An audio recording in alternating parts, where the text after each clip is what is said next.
প্রিয় দর্শক বন্ধুরা, সবাই কেমন আছেন? আশা করি সবাই ভালো আছেন, আমিও ভালো আছি।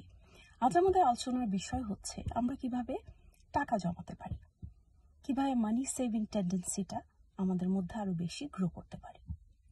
প্রথমে যে ব্যাপারটা লক্ষ্য করতে হবে যে আমাদের মধ্যে প্রচন্ড একটা ইচ্ছে কাজ করে যে সবাই আমাদের ধনী ভাবুক, প্রচন্ড ধনী ভাবুক। এই ইচ্ছেটা আমাদের মধ্যে প্রবল।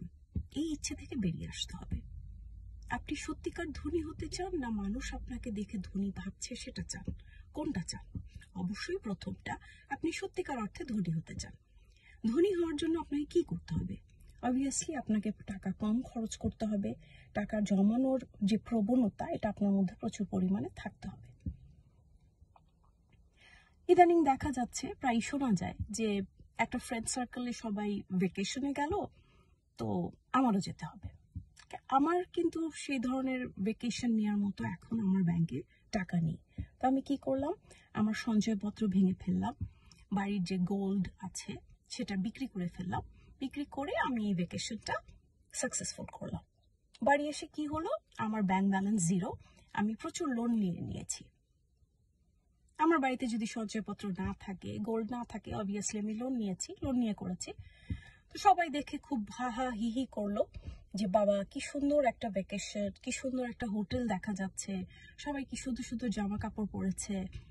কিন্তু ভেতরে যে ব্যাপারটা, যে আমার ব্যাংক ব্যালেন্স একদম জিরো। আমি প্রচুর লোন নিয়ে এই কাজটা করেছি। এই কাজগুলো করতে যাবেন না। This is dangerous.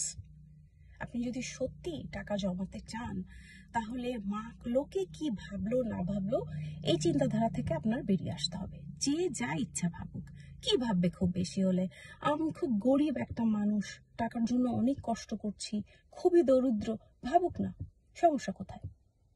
কিচ্ছু যায় আসে না। দিন শেষে আপনার কথা আপনার নিজেকেই ভাবতে হবে, আপনার কথা কেউ ভাববে না। সো লোকে কি ভাবলো না ভাবলো সেসব চিন্তা বাদ দিয়ে আপনি নিজের চিন্তা করুন। আরেকটা হচ্ছে, আমরা রেস্টুরেন্টে কম খাবো। প্রথমত এটা খুবই অস্বাস্থ্যকর। আমাদের দেশে বা যে কোনো দেশে আমরা যখন বাড়িতে রসুন বা আদায় ফাঙ্গাস পড়ে, আমরা সাথে সাথে সেটা ফেলে দিই, পুরো প্যাকেটটাই ফেলে দিই। রেস্টুরেন্টে এটা করে না, 5 স্টার হোটেলেও করে না। তারা ওটা ইউজ করে এবং এটা এত কষা, এত সুন্দর করে রাঁধে যে সেটা আপনি বুঝতে পারেন না। আমি জাস্ট একটা এক্সাম্পল দিলাম। আরো অনেক কিছু করে রেস্টুরেন্টে, অনেক কেমিক্যালস মিক্স করে অনেক টেস্টি করার জন্য। তো রেস্টুরেন্টে প্রথমত খাওয়া অস্বাস্থ্যকর, যেটা আপনার খাওয়া উচিত না। দ্বিতীয়ত প্রচুর টাকা নষ্ট হয়। এক বেলার খাওয়ায় আমরা যা পে করে আসি, যা টিপস সহ, সেটা দিয়ে আমাদের এক সপ্তাহের বাজার হয়ে যাবে। যদি সত্যি আপনি টাকা জমাতে চান, আপনি চান আপনার ব্যাংকে ভালো একটা টাকা থাকুক, তাহলে এসব অভ্যেস আস্তে আস্তে আপনার মধ্যে থেকে কমিয়ে আনতে হবে। রেস্টুরেন্টে খাবেন ওকেশনালি, যেমন আজকে আপনার বার্থডে বা কোনো বিশেষ, আপনি একটা প্রমোশন হয়েছে, আপনার মনটা খুব ভালো, আপনি চাচ্ছেন কিছু মজার খেতে, অবশ্যই খাবেন, কেন খাবেন না? কিন্তু প্রতি মাসে না। তারপর আপনার ক্লজেট ভরা কাপড় আছে, তারপর আপনি কাপড় কিনতে শপিং করতে যাচ্ছেন, যেটার কোনো দরকার নেই। এখন কেউ বলে বসবেন যে আমার কাপড় নেই। এন্ড কারো ক্লজেটে 500 কাপড় থাকলেও তার মনে হয় কোনো কাপড় নেই, আর কারো 5টা কাপড় থাকলে মনে হয় অনেক কাপড় আছে।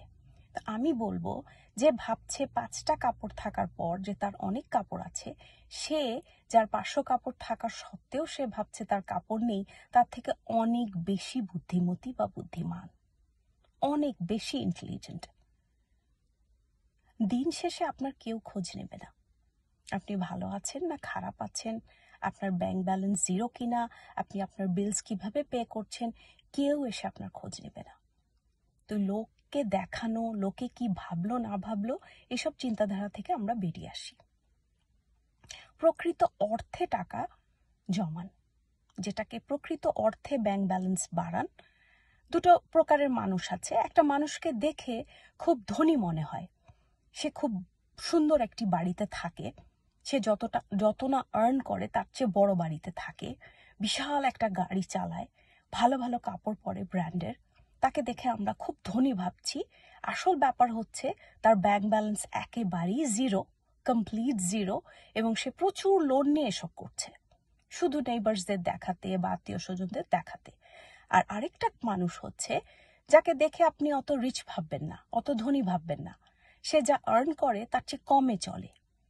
সে তার বাড়িটা এত বড় না, সে এত বড় গাড়ি চালায় না, ছোট্ট একটা ভদ্র গাড়ি চালায়, তার ক্লজেটে কিছু কাপড় আছে, সে মডেস্ট একটা লাইফ লিড করে, ভদ্রভাবে চলে, ভদ্র কাপড় চোপড় পরে। এর মানে এই বলছি না যে আপনি ছেঁড়া কাপড় পরে ঘুরে বেড়াবেন, no, I am not saying that. সেটা করে, যেমন ভদ্র একটা মডেস্ট একটা কাপড় পরে, ভদ্রভাবে চলে, কিন্তু তার ব্যাংকে প্রচুর টাকা, সে অনেক টাকা জমিয়েছে, তার কোনো লোন নেই, সে লোন ফ্রি একটা লাইফ লিড করছে। কোনটা চান আপনি? অবশ্যই লোন ফ্রি লাইফ লিড করতে। তাই আজ থেকে টাকা জমানোর টেন্ডেন্সিটাকে নিজের মধ্যে প্রবল করে তুলুন। যে যা ইচ্ছা ভাবুক, তা দিয়ে কিচ্ছু যায় আসে না। আপনি টাকা পয়সা জমান, দিন শেষে সেটা আপনারই কাজে আসবে। আপনার যখন অনেক বয়স হয়ে যাবে, আপনি যখন বৃদ্ধ হয়ে যাবেন, এই টাকাগুলো তখন আপনার কাজে আসবে, যখন আপনি আর্ন করবেন না। তাই আসুন আমরা সবাই মানুষের কথা চিন্তা না করে ভদ্রভাবে চলা শিখি, ভদ্রভাবে চলা শুরু করি। সবাই ভালো থাকবেন, সুস্থ থাকবেন। আল্লাহ হাফেজ।